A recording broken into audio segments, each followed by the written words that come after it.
నమస్తే welcome to YoYo TV. BRS నుండి మరో వికెట్ పడబోతోంది. ఇప్పటికే 10 మంది ఎమ్మెల్యేలు కాంగ్రెస్ పార్టీ తీర్థం పుచ్చుకోగా 11వ ఎమ్మెల్యే కూడా చేరబోతున్నారు. సంప్రదింపులు ముగిశాయని, ఈ రోజు రుణమాఫీ తర్వాత కానీ శుక్రవారం కానీ సదరు ఎమ్మెల్యే కాంగ్రెస్ కండువా కప్పుకోబోతున్నట్లు తెలుస్తోంది.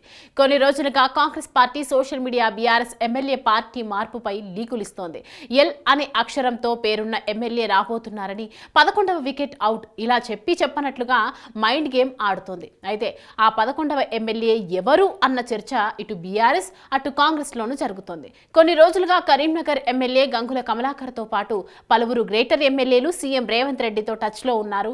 వారంతా ఎప్పుడు పార్టీలో చేరాలో కాంగ్రెస్ పార్టీ నిర్ణయిస్తుంది. దీంతో ఇప్పుడు చేరబోయే ఎమ్మెల్యే ఖచ్చితంగా గ్రామీణ ప్రాంతం నుండి వచ్చిన ఎమ్మెల్యే ఉంటారని పార్టీ వర్గాలు అంటున్నాయి. తమ ప్రభుత్వం చెప్పిన మాట ప్రకారం రైతన్నలకు రుణమాఫీ చేసిందని, ఏ ప్రభుత్వం చేయని విధంగా ఏకకాలంలో చేస్తున్నామని ఘనంగా చెప్పుకుంటుంది.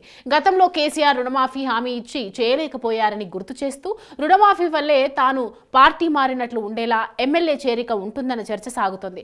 కొన్ని రోజులుగా ఎమ్మెల్యే వలసలు ఆపేందుకు బీఆర్ఎస్ కేసుల ప్రస్తావన తెస్తోంది. బుధవారం కూడా హరీష్ రావు తాము సుప్రీంకోర్టును ఆశ్రయించైనా సరే పార్టీ మారిన ఎమ్మెల్యేలపై అనర్హత వేటు వేయిస్తామని, వారిని మాజీలను చేస్తామంటూ ప్రకటించారు. అందుకే చివరి నిమిషం వరకు పార్టీ మారుతున్న ఎమ్మెల్యేల పేర్లపై గోప్యత పాటిస్తున్నట్లు తెలుస్తోంది.